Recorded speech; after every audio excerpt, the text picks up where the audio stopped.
We go above and beyond the headlines with a sports journalist on violence against women in the PBA.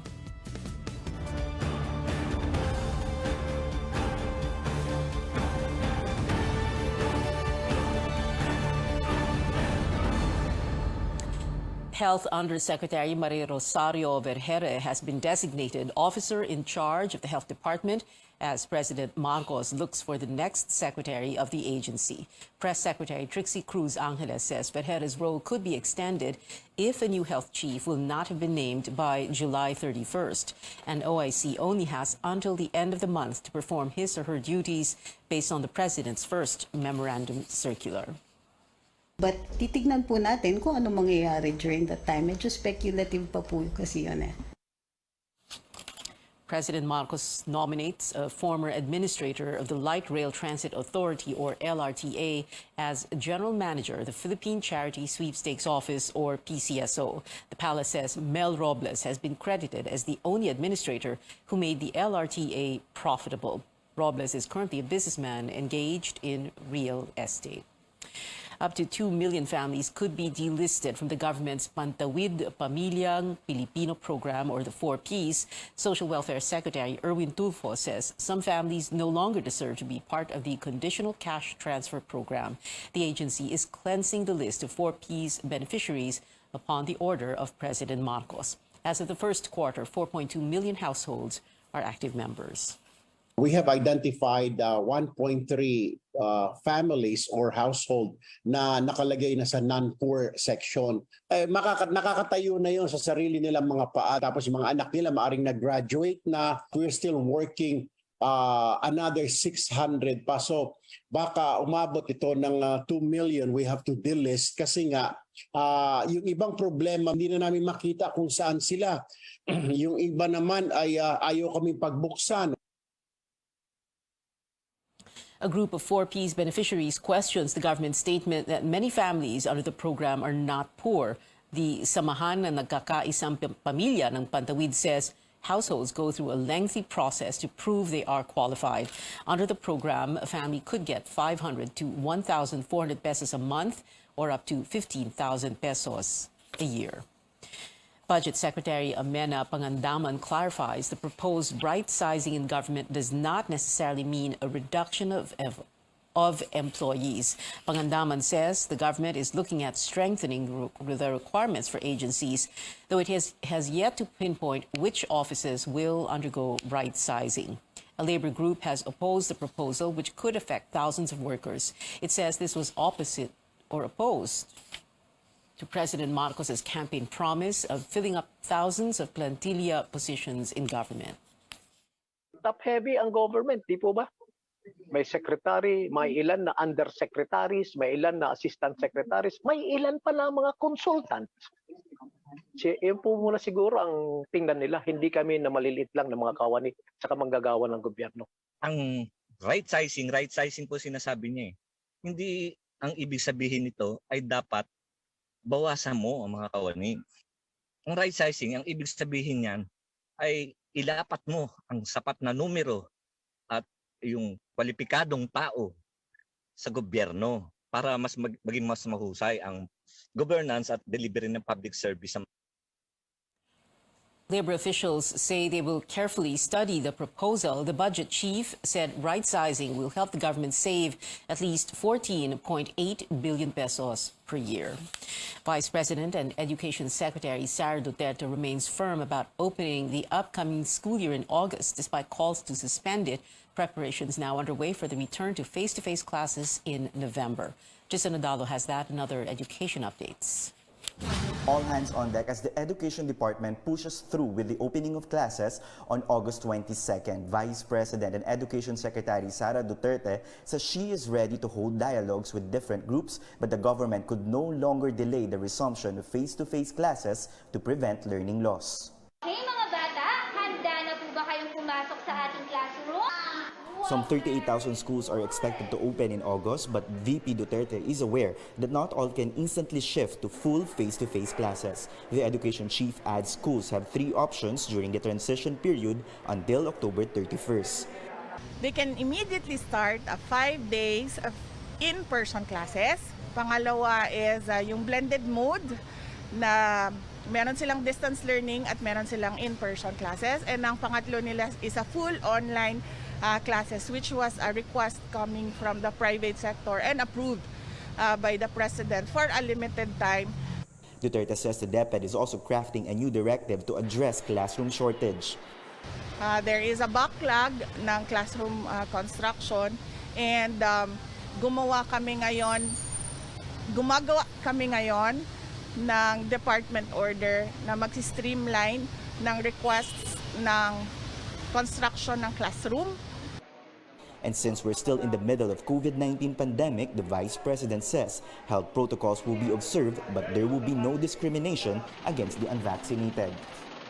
There should be no segregation and discrimination for the unvaccinated learners dahil hindi naman po mandatory ang vaccination program natin.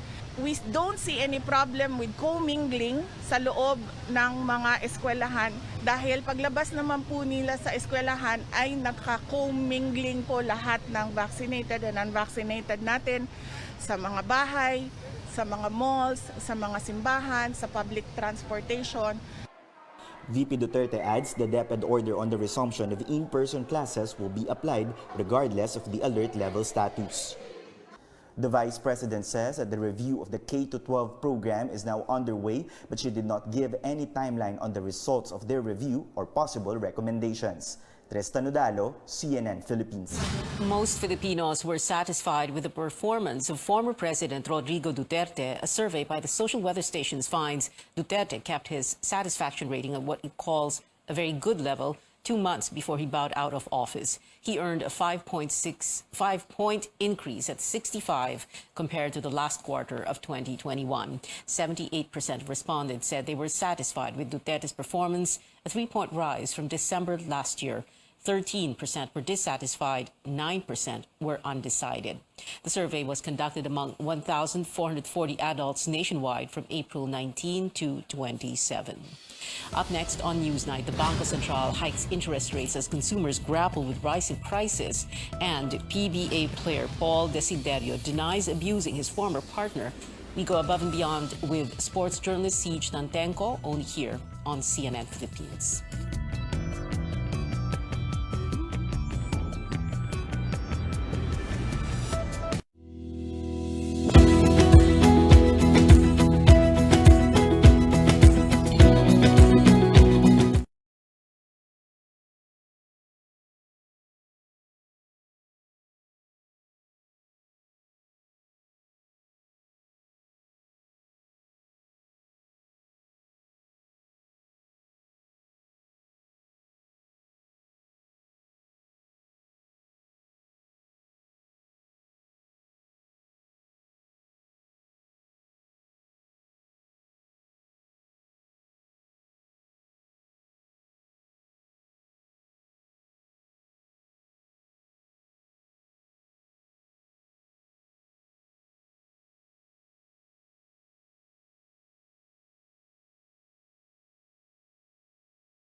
Welcome back. A surprise move from the Bangko Sentral. The Monetary Board has raised borrowing rates by 3/4 of a point in a bid to arrest the spike in consumer prices, which rose to a near 4-year high in June.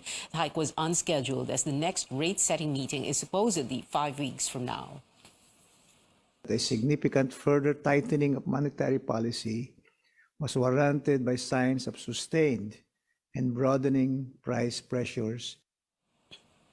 The move gave the peso a much-needed lift. The currency strengthened to 55 pesos and 98 centavos in midday trade before closing at 56 pesos and 15 centavos against the dollar. The United States Federal Reserve also expected to raise its benchmark interest rate by 0.75 of a point in its policy meeting this month. That's after U.S. inflation surged to 9.1% in June, the highest in more than 4 decades. This was mostly driven by a jump in gasoline prices, which were up by nearly 60% over the year. According to Moody's Analytics, the typical American household now needs to spend $493 more per month to buy the same goods and services they did in the same period last year. Well, back here at home, as ordinary Filipinos wrestle with rising prices of goods and low-paying jobs, the focus is now on President Marcos's first State of the Nation address and his plans to ease the burden on our kababayans. Senior correspondent Lois Calderon reports. As inflation bites, even middle-income consumers are cutting back on spending. Worker Katelyn Bailon says staples like food and bills take priority. Yung question for outing, bakasyon, siguro hindi muna for this year, masyadong masakit sa bulsa lalo na nagmahal na rin pati yung pamasahe. Kate is a classic example of Filipinos complaining of runaway food and gas prices. A Pulse Asia survey listed inflation as Filipinos' #1 worry. Ensuring there's food on the table was on top of the agenda during last week's meeting of President Bongbong Marcos with his economic team. The government is tightening its belts with a fiscal consolidation plan, but it stretches its budget for food producers themselves, the farmers and fisherfolk, especially as Marcos heads the Agriculture Department. In our discussion on the budget, it was made clear by our president that agriculture should receive greater attention. Ensuring food security is one of those, and actually the top one. So the economic team's job is a delicate balancing act. We want to subsidize everyone, but this is simply not doable. If we behave irresponsibly, going beyond our limits, our spending limits, then we will compromise that future. While the poor get subsidies, will the middle class get help too during these hard times? The economic program that we are putting in place is one that will get us back to this high growth trajectory of, and we're talking about 6.5% to 8% growth for the duration of this administration, aiming that poverty is down to single digit, at least 9%. With the expansion of the economic pie and poverty decreasing, it's for sure that the middle class will continue to prosper in the coming years. During his SONA, President Marcos is expected to unveil what the economic team has charted as a battle plan versus inflation. Lois Calderon, CNN, Philippines. The Philippines' ranking in the 2022 Global Gender Gap Index has gone down as the number of women in the labor force declined during the pandemic. The World Economic Forum report places the Philippines in the 19th spot out of 146 countries. That is 2 notches lower from last year. Still, the Philippines had the second highest ranking in East Asia and the Pacific after New Zealand, which placed 4th. An earlier report by the Asian Development Bank also revealed youth and women in the Philippines lost jobs in greater numbers at the height of the health crisis.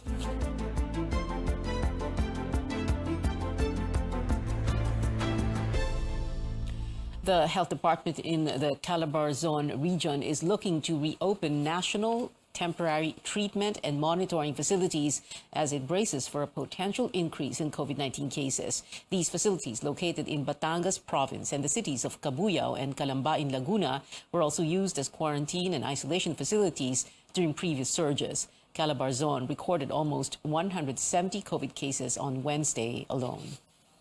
If the increasing trend continues, we will be developing a surplus of admissions compared to our capacity very soon. As soon as August of this year, it has been estimated that in less than 4 weeks, we might be filling up our hospital beds to capacity. Yes, because of COVID admissions. combined with the regular non-COVID cases, of course. The DOH medical officer says there is no need to impose a definite allocation of COVID-19 beds in hospitals yet, but they will ask the health facilities when the need arises. A former health chief weighs in on when the country could lift the mandatory wearing of face masks. Iloilo representative and former DOH Secretary Janet Garin says this could be done when at least 70% of eligible recipients have been boosted. Garin says the government could encourage more people to get their boosters by subsidizing transportation costs to vaccination centers. If you have 70% of the population boosted, you can see that the possibility of having severe cases is very low. Kasi ando dun kasi mako-cover mo yung population, maproprotectionan mo na rin. It's the protection, the scope is wide enough to cover those who are actually vulnerable. Garin also joins calls to change the definition of fully vaccinated to include those who have received a COVID-19 booster shot. So far, only 21% of those inoculated have received their first boosters. Overseas, a fourth COVID-19 vaccine may soon be available in the U.S. Regulators have authorized the emergency use of the Novavax vaccine. The U.S. Centers for Disease Control and Prevention is expected to recommend it as soon as possible. Novavax is different from other vaccines with a broad immune system response to the highly infectious BA.5 Omicron subvariant. Over in China, fears of another mass lockdown in Shanghai as millions of residents undergo COVID-19 tests. City officials ordered mandatory testing in most of the 16 districts following the detection of the new BA.5.2.1 subvariant. Coming up on Newsnight, we dive deeper into the issue of domestic abuse claims when it comes to PBA athletes with sports writer Siege Tantenko. Plus, after his failed bid to get drafted into the NBA, a renowned sports agency takes interest in Filipino cager Kai Soto. More when we return.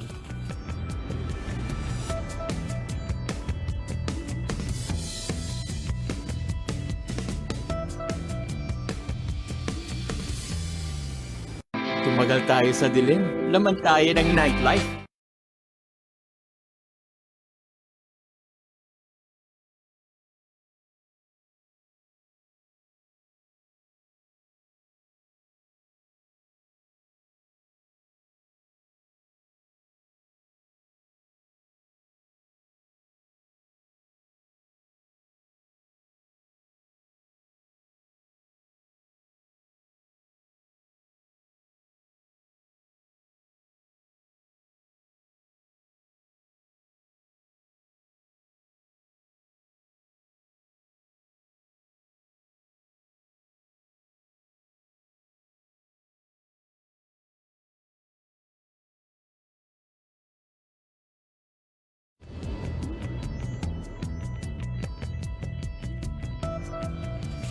This is CNN Philippines. Shortly after the former fiancé of Paul Desiderio accused the PBA player of physical and emotional abuse, netizens began talking about the string of domestic violence claims against other players in the league. But what really happens after these allegations are heard?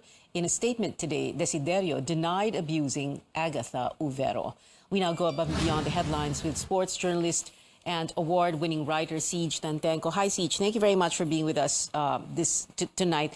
Well, let's begin with this. Let's begin with the Blackwater statements. So they had one yesterday, and they had one today, which was, a 180-degree turnaround from yesterday's statement. What do you make of those statements? Hi, Pia. Thank you very much for having me. The first statement was met with much criticism from the public because of what it appeared to say about Blackwater's initial priorities. The initial statement said that they, quote, abhor violence against women, and yet the language seemed to protect the alleged perpetrator. To quote, it said, if the allegations are true and if the player consents, then we will look into it. And it raised questions among the public, such as, should an investigation really require the consent of the alleged perpetrator? Should the allegations be proven by an outside party before the team takes action? Perhaps then, it's not surprising that Blackwater released a second statement which changed their stance to say that they will cooperate with any investigation. See, just go back to the first statement when they talk about, sabi nga, no, like you said, like you quoted, if the allegations were true and the concerned player consents. Was it like that is it like that in PBA? Tinatanong yung player or yung concerned athlete kung pwede ba siyang investigahan? Hindi naman ganun, ano? I cannot speak to the consistency of a standard policy that the PBA has because there seems to have not been much transparency in regards to how these cases are handled. Most of the time what we hear is an initial, we do not condone violence statement, and then the news dies down. But yesterday's PBA statement was, much clearer, for lack of a better description, than Blackwater's first statement, right? They did say they would investigate. Yes, actually in the past, in the case of Calvin Abueva in 2019, there was also said to be an investigation based on the statement. At the time, his team said that his fate in the league, because he was suspended at the time, would depend on the outcome of the case. However, it appears that the case of the wife was either dropped or not filed or not pursued. And eventually, Calvin returned to the PBA and is currently a headline player for one of the teams there. And just recently, there was that incident concerning him on the court in one of those games. But we'll talk more about the other PBA athletes or PBA players' cases. I want to ask about this. So today, meron ng statement si Paul Desiderio, and he said, and I quote, "I vehemently deny her allegations of abuse." And I also quote, "I will fully cooperate with the PBA in the conduct of its investigation." And he also says, "I will also face any complaint against me in any forum, especially in relation to domestic abuse accusations." Your thoughts? Well, I hope it is sincere. Certainly, these kinds of cases are very delicate and must be taken with the due respect, due consideration, and due process, of course. So I am hopeful that the investigation will proceed, and whatever the outcomes are, I hope that we as an industry learn from it and take this as seriously as we can. Talk about victim shaming, Siege. Yesterday, when Agatha Uvero first made those revelations on social media, a part of the reaction was victim shaming, no? Blaming her. It was her fault, ikaw kasi, etc. No? Merong mga sinasabi. There was even this supposed Instagram story of a supposed relative of Mr. Desiderio's that went after Agatha in so many words. How are we supposed to look at this kind of a reaction? Yung victim shaming, yung biktima ang may problema. Well, Pia, to give you context on my field of work, I specifically deal in the space of gender as it pertains to sports, so the intersection of sports and gender. And what we see is that women face different kinds of stigma whenever they speak out against violence against women. We see this in greater society, not just in sports. When a woman speaks out about leaving an abusive relationship, she is often criticized for lacking patience, for not trying hard, and for leaving when your marriage vows say till death do us part.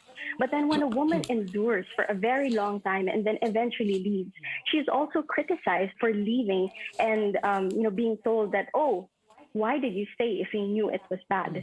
So this kind of stigmatization of victims is a factor that we need to consider, because when you look at the data, all of the research points to the fact that a survivor's willingness to report violence and pursue legal action is undermined by societal and structural barriers such as stigma, shame, and a distrust of institutions. For example, if they have seen that similar cases did not prosper or their perpetrators were not met with adequate accountability, it disincentivizes women from speaking out in the future. And this is why concrete action needs to be baked in into the league and into the individual teams and into society in general. We'll go back to that point of concrete action, what concrete action and policy we're talking about in just a bit. But I wanted to go first to these different cases. You already mentioned one other player earlier. Let's, syempre, ang tanong dito, hindi naman ito isolated case. There were others. So can we discuss that for a bit? Yes, Pia. We've learned about many individual cases over the years, but it's time that we look at them not as isolated cases, but as a symptom of a larger problem within our sports industry. Because, like you said, this is not just about the allegations against Paul Desiderio. Earlier this year, there was an allegation against Bo Belga made by his wife, alleging abandonment, abuse, and withholding of child support, which is considered financial abuse.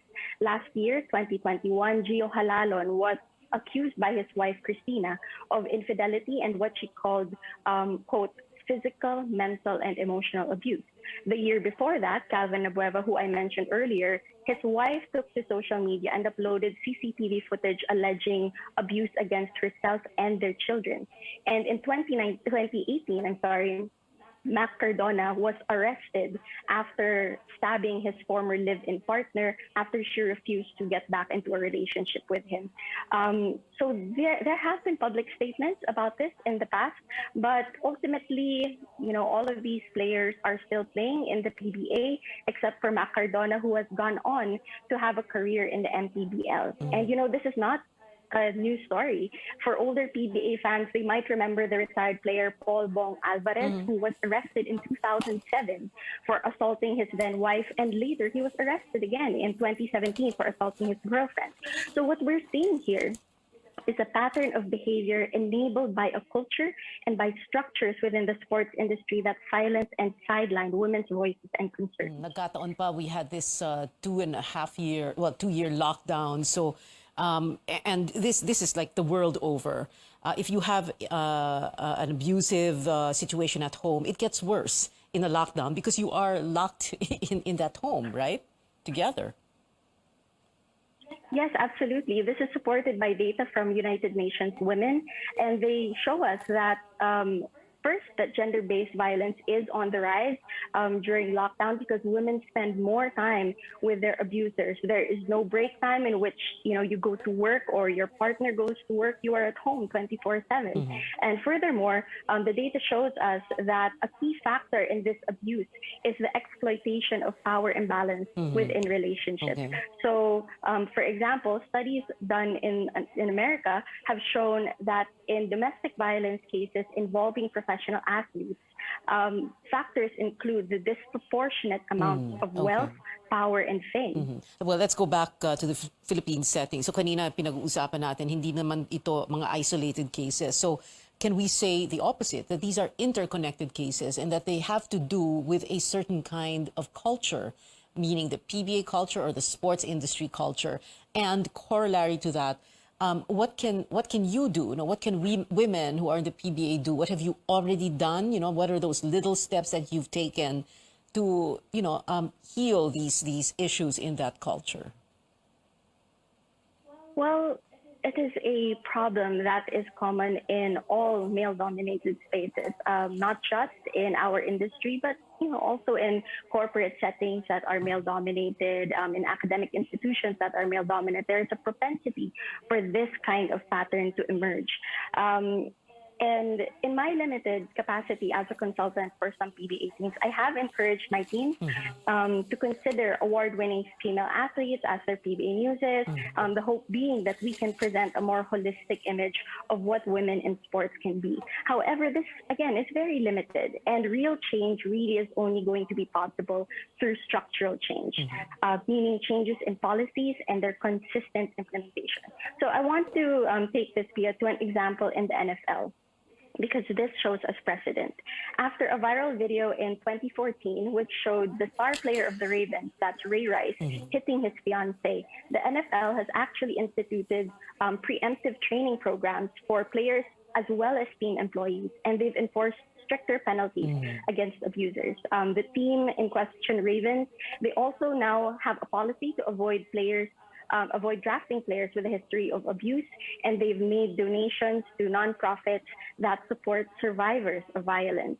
Granted, there are still questions in the NFL about the consistent application of such policies, but it gives us a roadmap. It gives us a blueprint for what we can follow in the Philippines. So if you want to ask me about something concrete we can do, every year there is a PBA player development seminar. Perhaps we can make gender-based violence and violence against women a topic for discussion there. Change really starts with accepting that our reality is not fixed and progress is possible. We need to get more women's voices in the room, but I would also like to add that we need the men to stand with us. It's important, like you said, women in my position, we do what we can, but ultimately, if we want to see change, equality takes all of us. Progress takes all of us. And so we need the men in our industry to stand with us, side by side, pushing with equal force. And so I would just, I guess, like to say as well that coming forward with one's allegations is incredibly difficult for any survivor, and it is a courageous decision. At the end of the day, we should be working towards an environment that encourages survivors, not just in sports, but in society as general. Encourage them to come forward. Encourage them that there will be support, there will be accountability. And through this, we can discourage and prevent violence in the first place. Well, thank you for joining us and adding your voice to the, those other voices. Sports journalist Siege Tantenko, maraming salamat. On to a Filipino cager overseas, a major career move for Kai Soto, now under the same agency as NBA stars Russell Westbrook and Klay Thompson. Soto signed with Wasserman, a company based in Los Angeles in the U.S. The towering 20-year-old was previously under agent Joel Bell, who helped him land a spot in Australia's National Basketball League. And that is it for now. Join me again on News.ph at 7 p.m. I'm Pio Ontiveros for Newsnight, where we go above and beyond the headlines.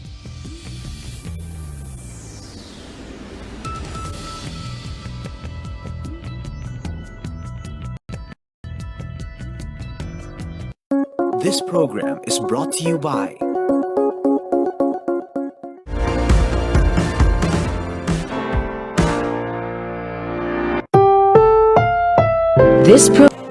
There is a looming global food crisis, or it's already upon us, helped along in no small measure by pandemic and Russia's invasion of Ukraine. And the question is not when will it rear its ugly head, but what are we doing to prepare to meet it head on?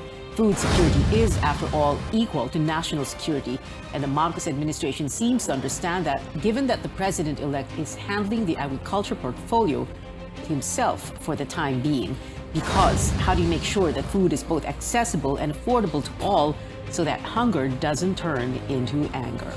I think that the problem is severe enough that I have decided to take on the portfolio of Secretary of Agriculture, at least for now, and at least until we can reorganize the Department of Agriculture in the way that it will make it ready for the next years to come.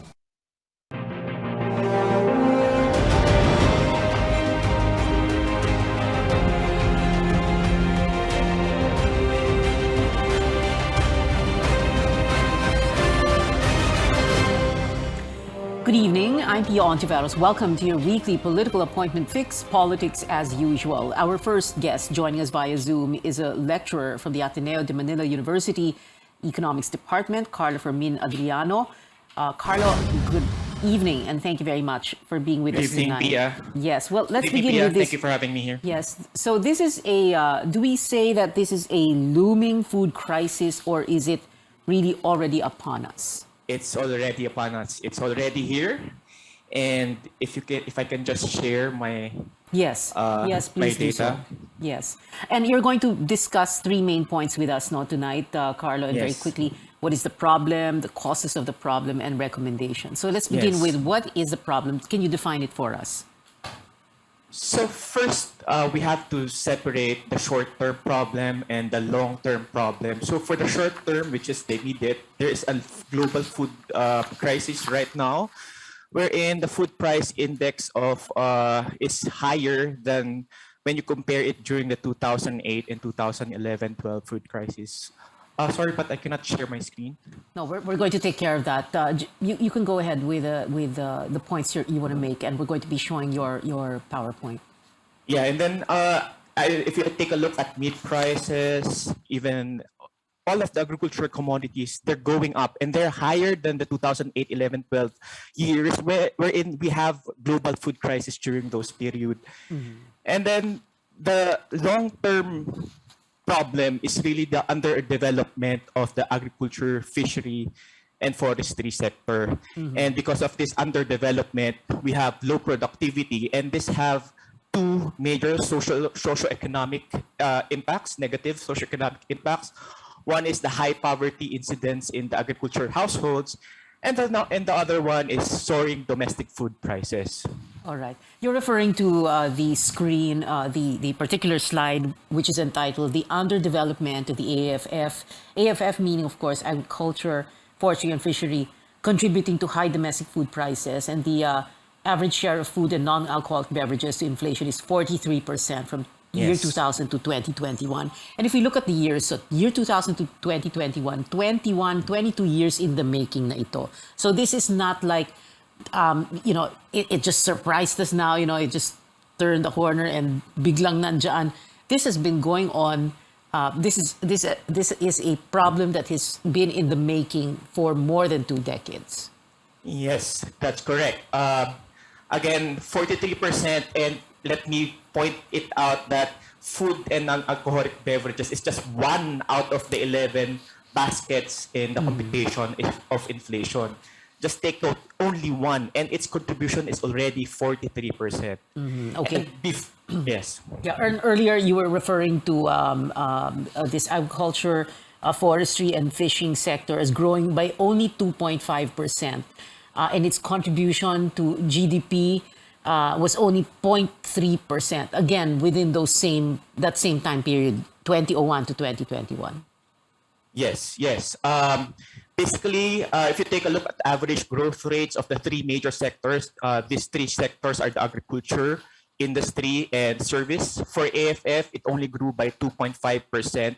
Compare that to industry, which grew by 4.5%, and service at 5.5%. Now, if you take a look at the average GDP growth from given the same period, the economy grew by around 4.8%. And agriculture's contribution to that growth is only 0.3 percentage points. So it's very low. All right. And then may low productivity pa, no? So serving as a double whammy to agricultural workers, low wages, high poverty incidence, all these factors coming into play. And I just want to, let the control know na pakita lang na po natin yung first 4 slides ng PowerPoint presentation ni Dr. Adriano. Anyway, so ito yung problema natin, and food prices expected to increase, no, given this global food crisis. Can you talk more about that? So basically, the global food crisis is due to external shocks. Number 1, COVID-19 pandemic, wherein there were disruption in logistics and trade. But basically, we're recovering from that already. And number 2 is because of this Ukraine and Russia war. Now, why is this important? Because Russia is the 3rd world's largest oil producer. Russia and Ukraine account for 25% of global wheat export, and wheat is an important ingredient for animal feeds, which we feed for our livestock, poultry, and even our fish. And the third one is that Russia is the world's largest exporter of fertilizers. And we all know when we grow crops, we use fertilizers. Okay. Of course, sorry. Of course, this Russian invasion of Ukraine began in February, but the effects are devastating. However, we are aware of what has been going on even before that. I mean, yung presyo halimbawa, no, ng what is it, wheat, no? Yes. It was going up like 2 years before that. That's because of the pandemic already. Yes, due to pandemic and actually not just wheat and corn. Kasi corn, corn and wheat are the major inputs for your animal feed. And why did it go up, especially corn? Because basically China bought everything. They stockpiled basically due to the African swine fever, and they wanted to basically counter the effects of ASF, and therefore they need a lot of inputs for their animal feed industry. So they stockpiled. Okay. And of course, the effects of all of this is that nutritious food is not as affordable and not as accessible for Filipino families in general. Yes. Yes. Okay. Can we talk about Philippine fertilizer? It's been growing, prices have been growing by almost 100% beginning in 2019. And lately, this has affected the farmers so badly, and therefore, domino effect again. Mataas masyado ang presyo ng fertilizer. Therefore, farmers cannot plant as much as they would like, right? Yes, basically they cannot use, there will be less application of fertilizer, and we apply less of fertilizer that will have repercussion to our production. Just like, for instance, there's a study of PhilRice that given the high prices of fertilizer, our rice production is projected to decline by 1 million metric tons for this year. That's 6% of our total production. All right, 1 million metric tons. Siyempre nakakatakot yung 1 million metric tons, but ano yung effect nun on our dinner tables? No, that means that more families will grow hungry. Not necessarily, yes, because of high prices. Basically, if we take a look at economics, the less supply, the higher the prices. Okay. And sometimes ang nangyayari sa mga poor families, Carl, di ba, kunyari, bibili lang ng 1 kilo, 2 kilo, so baka mas kaunti pa or bibili ng 1 kilo and then they'll stretch it out for the entire day or 2 days. Actually, there's a study from PIDS, Philippine Institute of Development Studies, about coping mechanism of farmers due to high prices of food. And one of those, basically, how they cope with high prices, they buy cheaper food. The other is basically, the other repercussion is, like, for instance, they mentioned that hindi nila pinapapasok yung kanilang children to school because they don't have enough money, and they don't have enough money for the allowance of their children. And another thing is, another coping mechanism, which is very sad as well, is yung healthcare nila. Na instead of going to the doctor because masyadong mamahal yung food prices, they just tend to have self-medication na lang. So those have repercussion to basically the what we call human capital development of Filipinos, especially the young Filipinos. Yeah. There are other causes of this problem, Carl, that you've been pointing out, and they are not very well known, but napakalaking ng epekto nito. Very quickly, talk to us about this rice-centric budget. So, halimbawa, di ba, we have a problem already, baka minus 1 million metric tons na. Tapos, small land size, a hectare per farmer. At saka yung isa pa, yung inadequate attention sa climate resiliency. How is this a cause of the problem? Number one, basically, if you take a look at the budget of the banner programs of the DA, around 50% of that budget goes to rice. And we have many crops in the agriculture. We have corn, we have high-value crops. There are many high-value crops. We also have livestock and poultry. 50% of the budget already goes to rice. This budget does not include the budget of the National Irrigation Administration, which has a budget of around 45 billion. And 80% of that 45 billion, so around 36 billion, also goes to rice, to provide irrigation for rice farmers. There's also the Rice Competitive Enhancement Fund, minimum of 10 billion pesos, also goes to rice farmers. And if you take also a look at the Philippine Crop Insurance Corporation, most of their coverage is going to the rice farmers. So we neglected the other non-rice commodities. And therefore, hindi natin na-develop ito. Especially, for instance, yung livestock and poultry natin. And then, if you take a look at the contribution of the agricultural commodities to the AFF growth, ang main contributors natin before the pandemic were the non-crop commodities. It's not rice. We put everything to rice, and if you take a look at the presentation that I gave you, rice ranked last in terms of contribution to AFF growth. So if we just take a look in terms of contribution to AFF growth, we should put our money on the non-crop, which is basically livestock, poultry, and fishery, and not actually rice. Okay. Yes. Go ahead, Carl. And then for the small land size, basically the problem here is because of the relatively small land size, which is around 1 hectare only, mababa yung ating productivity because we cannot achieve economies of scale.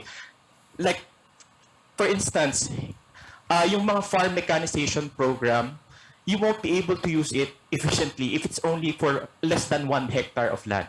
And even yung use of other technologies, if you're only going to use it for less than 1 hectare land, you won't use it at all. Hindi talaga, walang return on investment. So we have to increase our average land size. And then the other point that you mentioned is the inadequate attention on climate resiliency. Now, the Philippines is considered as one of the most vulnerable to climate change. And to give you an example, ang estimated damages to AFF due to typhoons and calamities is around 25 billion annually. And yet, yung ating Climate Resilient Agriculture Office of the DA has not yet been institutionalized. And if you take a look at our agriculture insurance and even our irrigation system, both will help with mitigating the effects of climate change, are also underdeveloped. And most of them goes to the rice sector as well. So those are one of the problems with the AFF sector. Okay. Well, Carl, Adriano, as you were discussing already, marami ka ng mga, hints about what recommendations would you make. But very quickly lang, President-elect Marcos has said he's going to be handling the agriculture portfolio. Does that send a good signal? What do you think of that? And is that going to help us handle this food crisis, or, take the bull by the horns in so many words? Yes, it's a good sign because basically he recognizes the importance of the agriculture sector and he recognizes the gravity of the problem that the agriculture sector is facing. Now, for the recommendation, in the short term, basically for 2022, given that we cannot do anything with the budgets, it's already there, we really need to import. Unfortunately, or fortunately for others, we really need to import so that we can manage the food inflation. And we can only do that if we can temporarily reduce the tariff rates of the key agriculture commodities. Second is we can seek bilateral agreements with other countries, like for example, India. They produce some fertilizer as well. So mag-bilateral agreements na tayo with them. We discuss with them internally. Those are for the short term. All right. Carl, the long term, yes. Next time. Yes, the long term for a longer time. Next time. Carl Adriano, many thanks. Thank you so much for being with us tonight. Salamat sa'yo. We'll be back after a quick break. Stay tuned.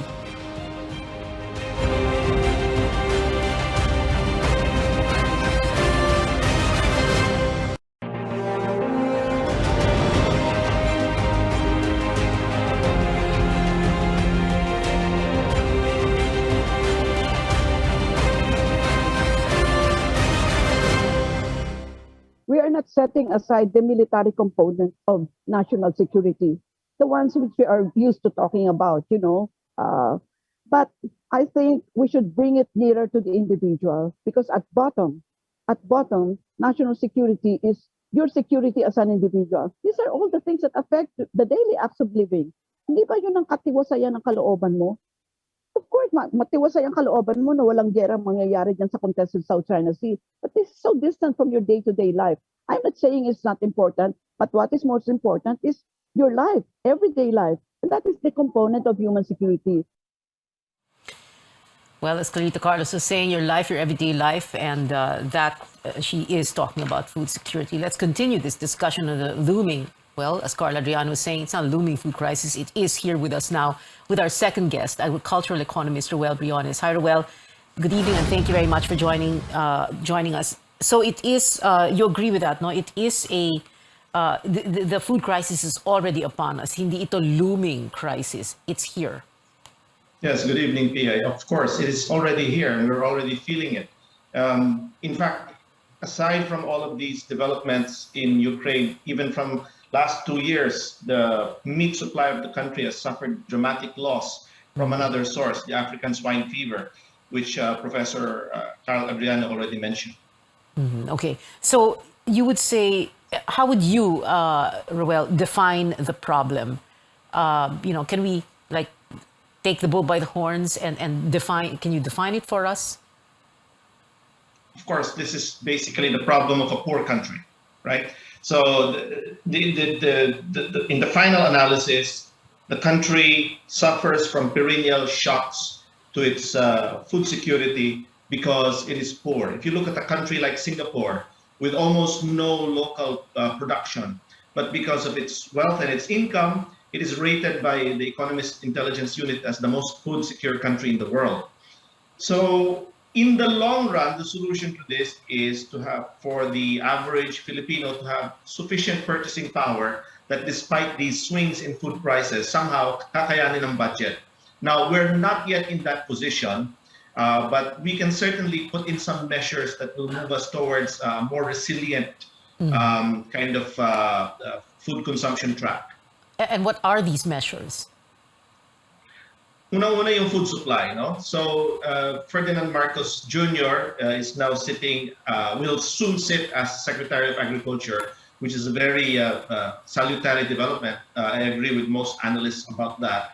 But remember, his father presided during his term over a green revolution that coincided with the rollout of a green revolution in rice. That was really a revolution that really made staved off all of these predictions of massive famine in the developing world, third world at the time, no? So we need something similar to that again, no? So that we can revitalize our food supplies through application of better science and technology. That would be your recommendation already, Roel? Yes, that is it. No, because the problem is we are kind of fixated with short-term solutions.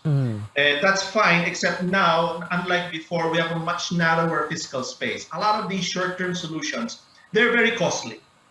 Frankly speaking, no? A very subsidized price of rice, depending on the degree of subsidy and how you're administering it, could blow a hole through your budget in the order of, say, 200+ billion, no?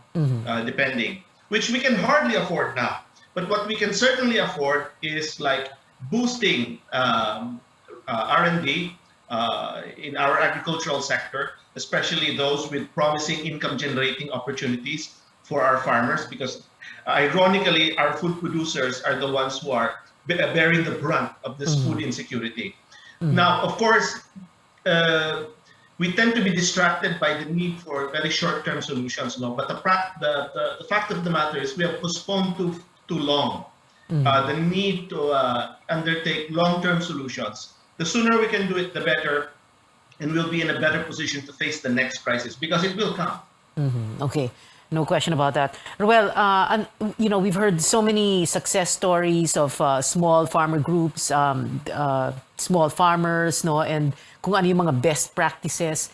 What is it about us? Why can't we just get things together, get our act together, and really solve this once and for all? It's sad, no? Like you say, this is a problem of a poor country. But we know that if we can get our act together, that we can really handle this, hindi ba?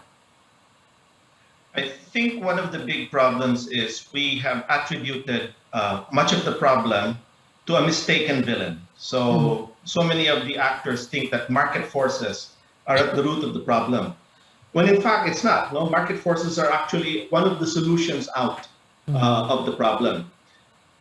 So for instance, there's a market force that will tend towards, after decades of social justice, which I acknowledge, in terms of breaking up the large estates characterizing our countryside before. So this goes to the problem mentioned by Professor Adriano, no? But we have gone a little bit too far in terms of fragmenting because of the combination of the land reform program plus population growth. And yet the land reform program is also freezing our land markets and making them too rigid so that we Right. don't allow for consolidation of land holdings. So we should unleash the power of market forces in that regard, no? Of course, within limits. So we don't need to say go back to 1,000 hectares, 10,000 hectares, haciendas. We could maybe raise it to say 20 hectares, allow more higher land ceiling than the very, very restrictive one of say 5 hectares. So this is the kind of solution we're referring to. Another market force that we can deploy is access to world markets. So even though all of these world market developments are forcing up world prices that we've already discussed, the major culprit for the high prices of imports is actually government. Government is the one imposing 40-50% tax that dwarfs any spike in world markets that we're seeing. So it's difficult, kind of hypocritical to complain about how unreliable world markets are when it is our own governance which is forcing us to pay higher prices for these import stuff. Shooting ourselves in the foot, in the foot. What's going to happen if we don't do all this? If we don't resolve this now? If we don't plan way in advance? What's going to happen? People are going to go hungry, right? Well, whenever there's a crisis, yes, of course. Now, of course, the crisis will pass. Then we think, okay, maybe the problem will solve itself, and then we'll wait for the next one. We'll just muddle along as usual. So I think with the new decisive mandate, the new government might be able to make a turnaround. All right, ayusin na natin ito. Roel Briones, agricultural economist. Roel, thank you very much for being with us tonight. We'll be back after a quick break. This is Politics as Usual.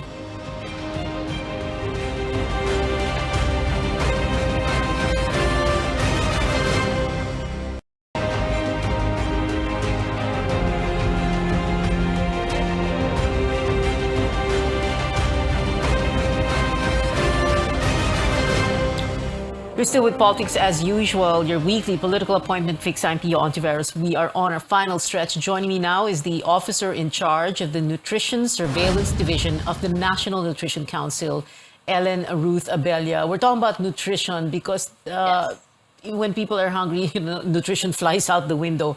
Ellen, thank you very much for being with us. Let's talk first pre-food crisis. No, how badly nourished are Filipino children? What are the numbers? I think not only we have a food crisis, but we are already facing a nutrition crisis. For the past 10 years, our stunting figures have always been at the 30%, which is considered as a high public health problem. When you say stunting figures, you mean? We have 30%, more than about 30% of our children under 5 are stunted. So when we talk about stunting, we're talking about chronic malnutrition, meaning these children are not getting enough nutritious food or eating enough nutritious food for them to grow properly. Yeah. So sorry, Ellen. Merong malnutrition, merong undernutrition, right? Yes. Malnutrition can be undernutrition, which is it's either high stunted or children are have low height. Below their ages or for their ages, we have low weight, and we are also talking about overnutrition. So those are forms of malnutrition. Okay. So we are talking about the double burden of malnutrition here. Of course, when we talk about these numbers and these definitions, it's easier for us to explain it this way, no? Kapag kumukulo ang tiyan ng anak nyo, napakasakit yon, right? And mas masakit para sa mga mahihirap na pamilya because they're not able to buy food the way the rest of the population can, right? Yes, exactly. And if this persists, we're not just talking about stunted children in terms of height. We're talking about stunted children in terms of brain development. So if this persists further, we are looking at a very dismal future for our children and also our country. So I think not only we need to address the food crisis, but we also need to address nutrition crisis. So as our 4 other speakers are talking about, we need to prevent our people, our population from getting hungry, hungry enough that they really cannot afford to buy food. They go to sleep hungry. They worry about where they will be getting their food for the next day. Those experiences. So it's a very dismal future for the Philippines if we do not address this food crisis, and also for our countrymen to be able to buy nutritious food. You've answered already my next question, because I was going to say, if we don't handle this food crisis well, and as you also say, this nutrition crisis well, what's going to happen? How much more badly will children be affected? So can you give us a ballpark figure? Sabi mo kanina, stunting figures 30%. Kung hindi natin ma-handle ito properly, yung 30% magiging ano? And then the corollary question is, if we're able to handle it well, as Carl, Adriano, and Ruel Briones were saying earlier, if we handle it well, what kind of an impact will we see? First, if we cannot address the 30%, we cannot decrease the 30% that we have now, we're looking at more than 3.2 million children who will be underdeveloped in terms of brain development. So we do not produce productive citizens in the future. But if we are able to address this early on, provide the necessary nutrition intervention at the first 2 years of a child's life, then we are looking at a better future for our children, so they are able to go to school. They will be more competitive in the school. When they become adults, they will also be competitive at work, and then will be very productive when they have better job opportunities for them to have better jobs, better incomes. Thank you so much for joining us, Ellen Ruth Abella of the National Nutrition Council. Maraming salamat sa iyo, Ellen. We've been told before, don't talk politics at the dinner table or at a family reunion or in Viber groups and risk warfare, digital and otherwise. But we can talk about it here at this table on this show. Your weekly political appointment fix, politics as usual. I'm Pia Ontiveros. See you back here next Wednesday, 8 p.m.